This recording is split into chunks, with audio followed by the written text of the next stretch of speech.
Hello mga kababayan, magandang araw po sa inyo lahat dyan. Ngayon, nandito po ako ngayon sa kwarto para magtutupi po ng mga damit. Kubay! Ngayon, may pasok po sila Kubay mga kababayan. Wala po sila dito sa bahay. Kaya ito, bawat tupi ko po ng damit ay hihiga po ako. Medyo napagod po yung aking katawan sa mga lakad po namin. Andito na pala si Kubay. Hello! Arak, Please. kumusta na ikaw? Okay na po. Marami kayong nakakamiss sa'yo, Kubay. Kumustahin mo sila?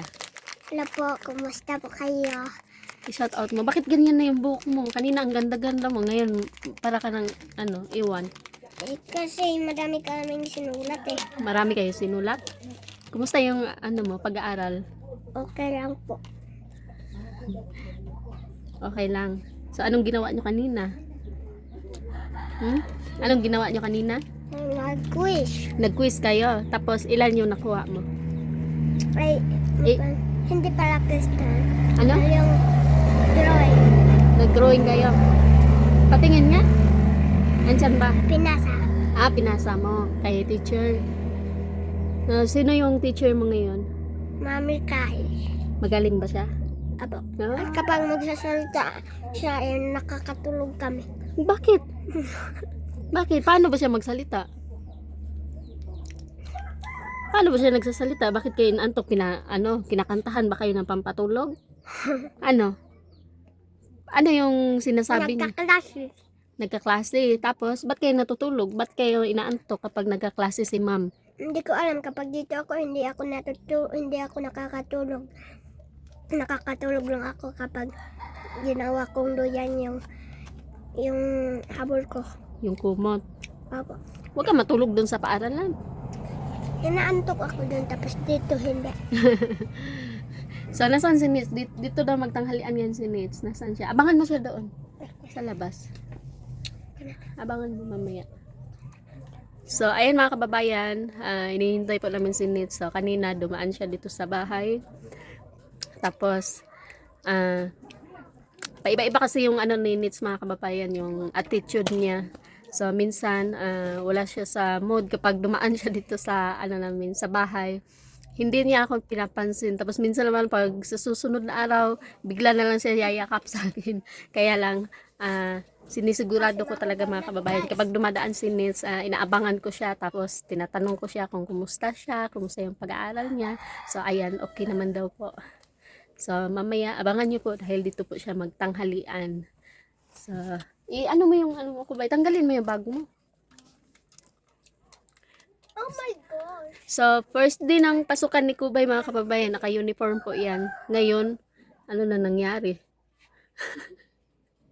Hindi na naka-uniform. Ayan mo, nakapalda. Ha? Tinahi. Tinahi ko pa yung uniform ni Kubay kasi malaki. Yung isang uniform po ni Kubay is ibibigay ko na lang to sa yung napuntahan po namin doon na grade 4 student na po ngayon. Ito, bagong bili ko po ito mga kababayan. No? Meron terno po ito. Kaya nagtutupi po ako ng mga damit para kulugdapak doon. Para po, mapilian po natin ng mga damit yung bata. Si Apple, yung anak po ng ng pipi po doon sa sitio Gatungon. Abangan niyo po yung video mga kababayan. Baka na-miss niyo po si Ninita. Dito po siya magtanghalian ngayon. Let's go. Hello, Ming. Ming. Uy, naunsa man ni si Ming. Ming. Si Amanda, gikuan sa iring. Ming. Mataram pe ay dito miyo Nakay ka. wakan pe na nakay ng kuha kat miyo hiyo. Anday. Dakol oh. Ay, kakalo ba yung masugok niyo? Si Ninita. Ko na. Bilin ko na yan. Pangalos. Sikang kudat mo itang katuon yan. It's Ay, Ate Maria. ayan si Nits mga kababayan. Gimingaw daw si sa'yo. Si Tita. Dako agungit Arlene Joy. Tapos meron ding mga pusa dito. Baka. Huh? Magkabash. Grabe talaga si Arlene Joy magmahal ng pusa. Ayaw niya mabash yung pusa niya. Ipatanggal daw. Matanggalin mo yung pusa, baka i-bash. Yung totoo, love mo ba yung pusa kaysa sa akin? Ha? Beng? Beng, oh. Ipagpalit mo ba ako sa pusa? Kako na magngete. Ay. So, yan si Amanda. Dakol ngaran. Si Amanda. Ang umiyaw daw, Amanda.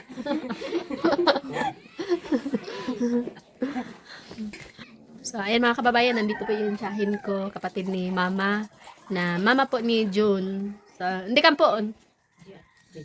Tina, hindi ko ano rin. Wah, anong kaya ng kaya? Ay, maraming po si Arap. Hindi ko kinukungkay mo. Hindi terrorist din ang panood. Oh.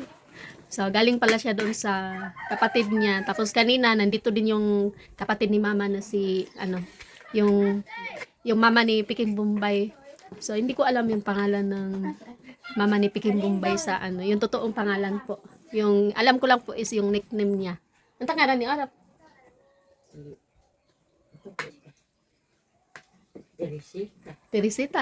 Kuya, wag pangalan. Nice yung pangalan. Nice, no? Nagustuhan mo ba, Nits, yung pangalan na Teresita? Apa, kasi pagpalit pang pangalan ko eh. Pero, pwede naman palitan. Kung papalitan yung pangalan mo, Nits, ano yung gusto mo? Ano na lang, like, naman. Laika? Kaya pala Laika yung account mo eh.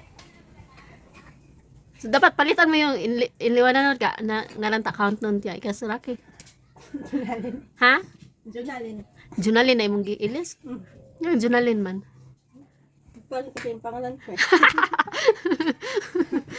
Pinalitan na naman niya yung pangalan niya ng Junalin. Ayaw mo ng Ninita. Ano ka? Kumusta yung pag-aaral mo doon? Ano po, okay lang po. Mamaya punta kami doon na. Apa. Ayaw, jud lakaw. Bantay mo, lakaw ka, di ta katagaag kuan. Baon. Ay, lakaw niya. Apa. Kasama mo naman si Ri. Pag nandyan si Kubay mamaya, kasama niyo si Kubay. Kayo magbasa, no? Kumusta yung pag-aaral mo, Nits? Okay lang po. Hindi ka ba nahirapan? Medyo lang. Medyo lang. So, makakaya mo rin yan, Nits. Pag nasa kalagitnaan ka na ng pag-aaral mo, ma-adjust mo na lahat yun. Ano po, may assignment namin salit, Ano? science. Science. Solid, liquid, gas, plasma, boss, time, condensed. Ano? Wow. Ang galing. Ano yan? Nag-memorize kayo or memorize? Walang notebook. Walang notebook. Pero ilan na yung na-memorize mo? Ilan? 6? So, 6 lang to taman. Okay. Di ba magaling ka naman sa science? Yun yung mo eh. Parang yun yung major ni Nits, yung science. Magaling si Nits sa science. Malaki yung grades niya sa science. Tapos yung mo, pagbasa mo, okay na. Medyo. Kapag meron kang hindi natutunan na kung paano basahin. Ano po, mahaba po. Hindi pa ako marunong. Hindi ka pa marunong sa mahaba. Kapag ganyan, punta ka dito sa bahay, ganon. Meron akong teacher dito, si teacher, Rosebine. Yung kapatid ni teacher Tunhay, Ma'am Tunhay, ay pamangkin niya. So, mamaya siya yung magtuturo, siya yung magbasa. Sige po. Basta niya, ha? Oh. Yung ngisi. Hindi ka ba nagugutom doon sa bahay niyo? Nagugutom po. Kasi po kagabi po dito siya kumain tayo. Kapag ganun, punta ka kasi dito. Ayan kasi yung sabi ko sa'yo, punta ka dito kapag wala kang pagkain doon, hindi ka nakakakain na maayos. Punta ka lang dito. No? Kanina, kung hindi pa kita nakita, hindi ka pupunta dito. Nahiya na. Huwag ka mahiya. Ito na ta. Huwag ka mahiya sa amin. Ganun pa rin naman dati. Ano yung kinakahiya mo, Nits? Ha? Maulaw ka kay naay mga classmate ni Arlen J. dire. May gani kay si Amanda raron katong ni Agi kay daghan kay sila. Ayaw ka ulaw makig-vibes pud ka sa ilaha. So bukas dito ka uli magtanghalian. Natingnan mo.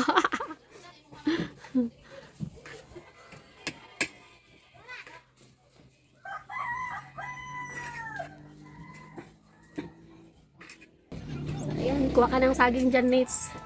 Pagdala. Oy. Pagkaon man na sa kuan. Sa langgam. Nandiyan ka na, pananghid gad. So, ayan mga kababayan, uuwi na daw si Nits doon sa kanila, doon kay nanay. So, modritso na ka na mo ato sa eskwelahan. Ang kukunin ko pa ba sa dapat dito ka na lang nag-ano kanina para ditso na ka dito. Sige, magpaalam ka na. So, paalam po. Paalam po. Babay na. So, yung natira na lang po dito mga kababayan, yung mga tukmo. Yan, yung dalawang tukmo. Nabisi sila sa ilang kuan. Mian, toang ka. Kape. Yakad. Watay! Saan kasi si mother? Kasi may bisita si mother. Oy, yakad. Puntaan ko muna si mama. So, si mama po mga kababayan, nandito siya sa likod ng bahay. Naglilinis po siya kasi sobrang busy ko po ay hindi na po ako nakapag dito sa likod ng bahay. So, ayan, super kalat na po ng ating likod ng bahay. So, yung bulaklak ko po mga kababayan, napabayaan na po siya. Kasi marami nga kaming ginagawa. So, ayan si mama, naglinis. Naglinis siya dito sa garden namin. Tapos yung sibuyas pala namin dito mga kababayan, tinanggal na po namin. Tapos tinanim namin doon sa sakahan. At saka, ito yung ampalaya namin. So, update ko kayo sa ampalaya mga kababayan, no? So, ito na po yung ampalaya. Yan. So, may bunga na po siya. So, dito lang po yan sa likod ng bahay namin. Ayan, marami na po siyang bunga. So, wala pa kaming na-harvest nito. Ayan. Yan. So, si mama po yung dito na-assign. Tapos, yung mga flowers po natin dito is napabayaan na. So, ayan. Pwede na tayo kumuha ng similya. Tapos, yun yung update ng mga garden natin dito. So, tay, may bisita ka doon. May bisita ka doon. Hindi ka doon, bisita mo. Ha? Secret. Ato asa. Nakibisita dito. Koy! Ayaw maniwala. So, kanina mga kababayan, pinuntahan siya dito ng kapatid niya. So, siya po yung mas matanda po si mama sa mama ni Pikim Bombay. Ayan, tingnan natin.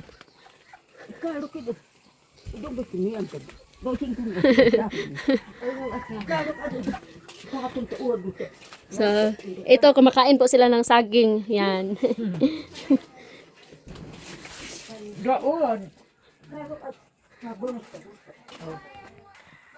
So, ayun mga kababayan, magbantay muna ako ng tindahan. So, nandito na po si mama. So, siya na po yung mag-entertain sa kanyang bisita. So, buti na lang talaga mga kababayan kahit nandito na lang po si mama sa bahay. So, araw-araw po siya dinadalaw ng mga kapatid niya. So, meron din pong kapatid si mama. Diyan lang po nakatira na lalaki po. Pero, bihira lang po sila nagkikita ni mama. So, ngayon, tatlo na po yung bisita ni mama dito na kapatid niya. Na nagbisita po sa kanya dito kasi si mama kasi hindi ko na pinapapunta doon sa sakahan, baka po aatakihin na naman siya ulit.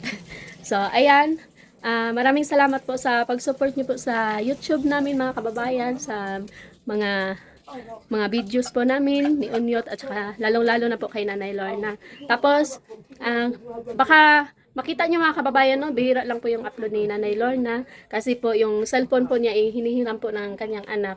So katulad na lang po kapag galing siya mag-vlog, so ayun, hindi pa niya maipasa yung video niya sa akin ay andun na po yung cellphone niya sa kanyang anak, kaya lagi pong late yung upload ni Nanay. Suportahan niyo po si Nanay mga kababayan, no. So at syempre sa amin din. So kahit ano lang po yung mga ano namin, mga views namin kahit konti lang. So okay lang po yun sa amin. Ang importante po, wag lang po kayo mag-skip ng ads. So malaking tulong na po yun para sa amin. So ayan, maraming salamat po at God bless po sa inyo lahat. Mag-ingat po kayo mga kababayan. So bye-bye.